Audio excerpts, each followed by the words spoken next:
ፋኖ ጥይትና እቅድ ሰጥተህ ኢትዮጵያን እንዲበጠብጥ አማራ ክልል እንዲበጠበጥ መላክ እኮ ነው። ጸረ ፕሪቶሪያ ነው።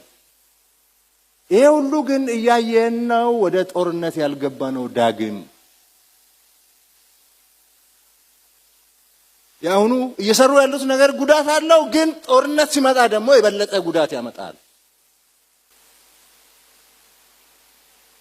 ተብሎ ነው። በጊዜ ሂደት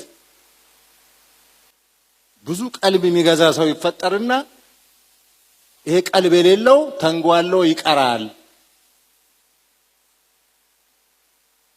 በሚል ነው ይሄድን ያለን።